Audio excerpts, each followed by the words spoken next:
नमस्कार दोस्तों, स्वागत है आपका अपने YouTube channel build up your knowledge में। आज हम एक नई नोटिफिकेशन के बारे में चर्चा करने जा रहे हैं। जो नोटिफिकेशन वेबसाइट bceceboard.bihar.gov.in से लिया गया है। यह नोटिफिकेशन बिहार ITI के संबंध से ली गई है। तो चलिए इसमें देखते हैं क्या है इस नोटिफिकेशन में। देखिए यहाँ पर लिखा हुआ है बिहार सरकार। तो बिहार संयुक्त प्रवेश प्रतियोगिता परीक्षा परिषद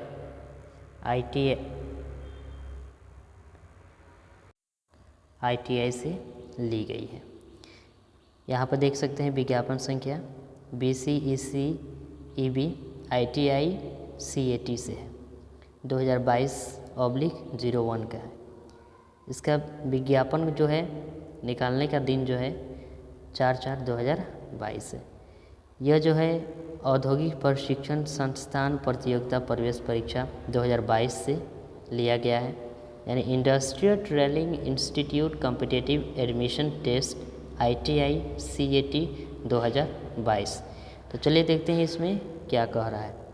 कह रहा है कि बिहार राज्य के सभी सरकारी औद्योगिक प्रशिक्षण संस्थानों ITI के विभिन्न पाठ्यक्रमों में प्रवेश हेतु बिहार संयुक्त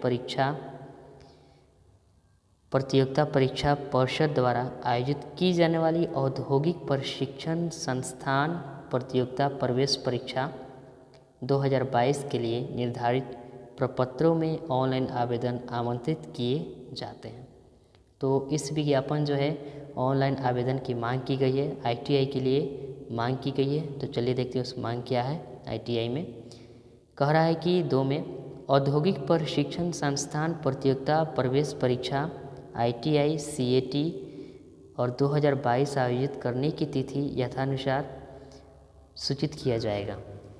जैसे आप ITI के लिए फॉर्म फिलअप कर देते हैं तो आपको जो है एग्ज़ाम कंडक्ट कराने की समय जो है सूचित कर दी जाएगी। आप जो है उस समय पर अपना जो है एडमिट कार्ड डाउनलोड कर सकते हैं। फिर इसमें देखिए क्या कह रहा है। 3 में कह रहा है कि परिषद की वेबसाइट bceceboard.bihar.gov.in पर ITI CAT 2022 की उपलब्ध विवरण पुस्तिका में अभ्यर्थियों के लिए योग्यता अर्हता संबंधी विस्तृत विवरण एवं आवश्यक निर्देशों को देखा जा सकता है।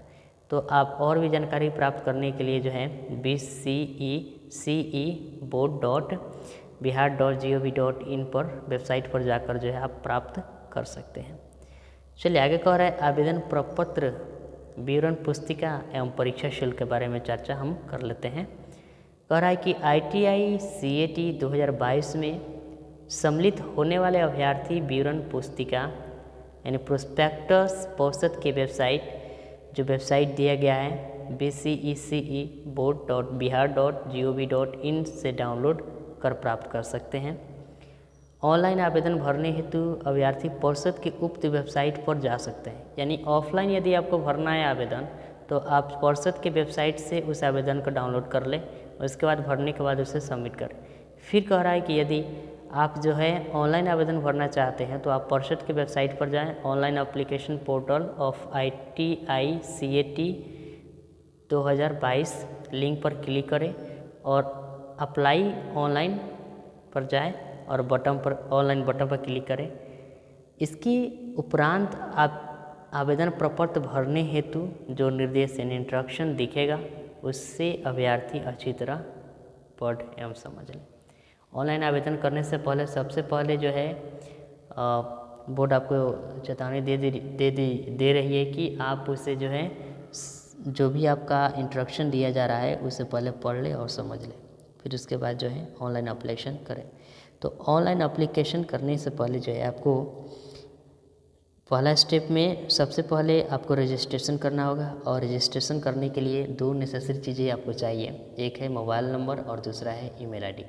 क्योंकि जब आप रजिस्ट्रेशन करने जाइएगा तो मोबाइल नंबर और ईमेल ID का नंबर इसमें डालिएगा और ईमेल ID डालिएगा तो उस पर जो है OTP गिरेगा और उस OTP के ज़रिए जो है आपका रजिस्ट्रेशन सक्सेसफुली हो पाएगी। और जैसे आपका जो रजिस्ट्रेशन सक्सेसफुली हो जाता है तो आपको रजिस्ट्रेशन नंबर मिलेगा और आप उस रजिस्ट्रेशन नंबर के ज़रिए अपना जो है पासवर्ड जनरेट कर सकते हैं। और पार्षद ये भी कह चुका है कि आप अपने पासवर्ड को गोपनीय रखें, रजिस्ट्रेशन नंबर और पासवर्ड को गोपनीय रखें। यदि आप अपने पासवर्ड को किसी के साथ शेयर करते हैं तो इसकी जिम्मेवार जो है ये आपका वेबसाइट नहीं होगी। चलिए 2 में कह रहा है कि स्टेप 2 के लिए आपको पर्सनल इन्फॉर्मेशन भरने होंगे और पर्सनल इन्फॉर्मेशन भरने के लिए आपको सफलतापूर्वक रजिस्ट्रेशन एवं अपने अकाउंट को एक्टिव कर लेना होगा।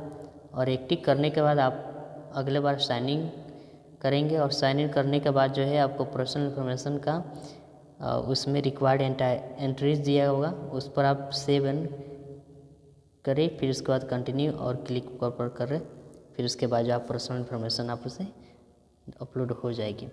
फिर स्टेप 3 में भी देख सकते हैं upload photo and signature. Step 4 में कह रहा है एजुकेशनल क्वालिफिकेशन आपको, और स्टेप 5 में कह रहा है प्रीव्यू योर एप्लीकेशन, यानी कि एजुकेशनल क्वालिफिकेशन भरने के बाद इस सारी के लिए सबसे पहले आपको सेव करना होगा, फिर कंटिन्यू कीजिएगा। एजुकेशनल क्वालिफिकेशन भरने के बाद जो है आपको जो है स्टेप 5 में प्रीव्यू का ऑप्शन आएगा। आप एक बार उसे पुनः से प्रीव्यू कर ले कि आपने जो भी फॉर्म भरा हुआ है वो सही है या गलत है। यदि गलत है तो आप बैक बटन पर जाकर उसे फिर से जो है सही कर लें, फिर देख लीजिए आगे। फिर उसके बाद अगर सही है तो इसे फाइनल बटन पर डिक्लेरेशन करें और कंफर्म सबमिट कर दें। कंफर्म सबमिट करने के बाद आप स्टेप 6 में जाइएगा और स्टेप 6 में आपको जो है पेमेंट का ऑप्शन मिलेगा।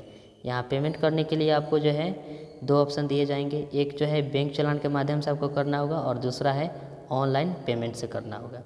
तो बैंक चालान के माध्यम से करने के लिए यहाँ पर कुछ नियम दर्शाए गए हैं, उस नियम को यहाँ पर देख लीजिए। अगर अभ्यर्थी परीक्षा शुल्क बैंक चालान के माध्यम से जमा करना चाहते हैं तो वे कंप्यूटर स्क्रीन पर दिख रहे पेमेंट मोड से ऑफलाइन नेफ्ट चालान ऑप्शन को सेलेक्ट कर अपना चालान डाउनलोड कर प्रिंट निकाल लें एवं किसी भी बैंक में निर्धारित तिथि तक जाकर NEFT के माध्यम से भुगतान कर सकते हैं। इस प्रक्रिया को अपडेट होने में लगभग 1 घंटे का समय लग सकता है। अगर उनका पेमेंट अपडेट नहीं होता है तो वे कम से कम 24 घंटे का इंतज़ार करें। अगर तब भी पेमेंट अपडेट नहीं होता है तो निर्धारित तिथि से पहले परिषद कार्यालय आकर संपर्क करें। चालान के माध्यम से परीक्षा शुल्क जमा करने पर उसमें लगने वाली अतिरिक्त राशि यानी प्रोसेसिंग चार्ज का भुगतान अभ्यर्थी को ही करना पड़ेगा। तो आप समझ चुके होंगे कि बैंक चालान के माध्यम से कैसे भुगतान करना है।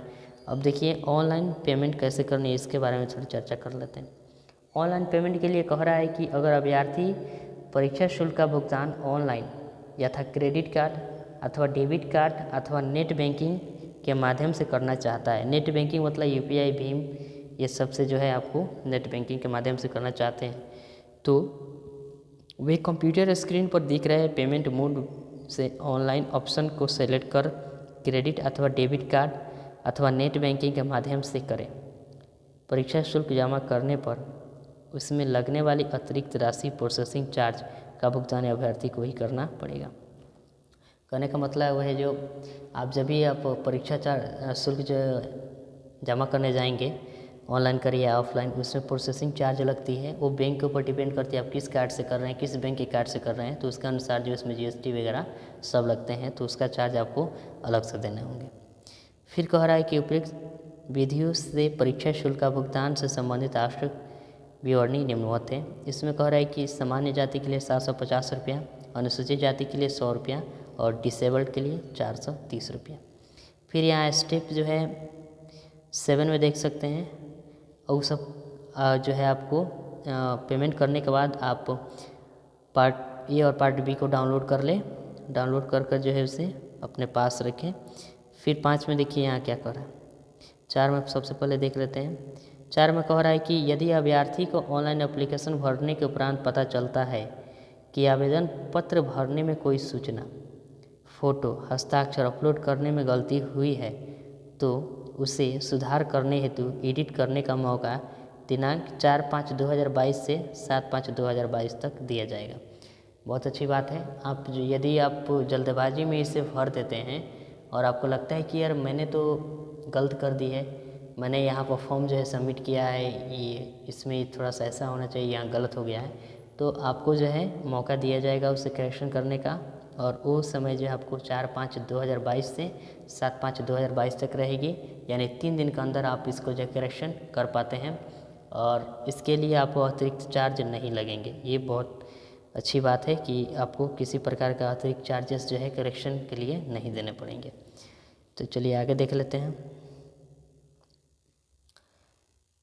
फिर कह रहा है कि ITI CAT के लिए 2022 से संबंधित महत्वपूर्ण तिथियाँ, यानी ऑनलाइन रजिस्ट्रेशन स्टार्टिंग डेट जो है इसका 5/4/2022 से है और ऑनलाइन रजिस्ट्रेशन क्लोजिंग डेट 2/5/2022 तक है 11:59 तक। और last date of payment through net banking, debit card, credit card after submission of the online application form of registered candidate. आपको जो है ऑनलाइन पेमेंट करने का डेट जो है वो 3/5/2022 तक है 11:59 तक। उसके बाद जो है online editing of application form जो है आप 4/5/2022 से 7/5/2022 तक कर सकते हैं। Uploading of online admit card जो है 17/5 तक आपकी एडमिट कार्ड आ जाएगी। उसके बाद जो है प्रोपोज डेट ऑफ एग्जामिनेशन, ऐसा माना जा रहा है कि 29/5/2022 से आपकी एग्ज़ाम शुरू कर दी जाएगी। इसके नीचे भी कुछ और जानकारी है, उसके बारे में देख लेते हैं क्या कह रहा है। 6 में कह रहा है कि अपूर्ण रूप से भरा गया या बदलाव अथवा छेड़छाड़ किया गया ऑनलाइन आवेदन स्वीकार अस्वीकृत कर दिया जाएगा। यानी यदि आप ऑनलाइन फॉर्म को भरे हैं और फॉर्म भरने में कोई गलती हुई है और कोई डॉक्यूमेंट्स मैच नहीं कर रही है, तो उस फॉर्म को जो है उस ऑनलाइन आवेदन को अस्वीकृत कर दी जाएगी। इसमें आयु सीमा भी दी गई है। आपका न्यूनतम आयु सीमा कितना होना चाहिए, 17 वर्ष होनी चाहिए। उसके बाद जितनी आयु सीमा आपकी हो जाए। फिर 8 में कह रहा है कि शैक्षणिक तथा आवासीय अर्हताओं तथा अन्य नियमों शर्तों के लिए इस औद्योगिक प्रशिक्षण संस्थान प्रतियोगिता प्रवेश परीक्षा ITI CAT 2022 की विवरण पुस्तिका जो BCEC बोर्ड के वेबसाइट पर उपलब्ध है को देखें। यानी शैक्षिक तथा आवासीय अर्हताओं एवं अन्य नियमों के लिए आपको और जानकारी प्राप्त करनी है तो आप जो है BCEC बोर्ड से इस वेबसाइट से जाकर उसे डाउनलोड करके देख सकते हैं। यदि आप चाहते हैं कि मैं उसके बारे में भी वीडियो लेकर आऊँ तो आप मुझे कमेंट कर सकते हैं। और मुझे बहुत खुशी है कि आप हमारे साथ इतने समय तक बने रहें। तो thank you for watching this video. Thanks a lot.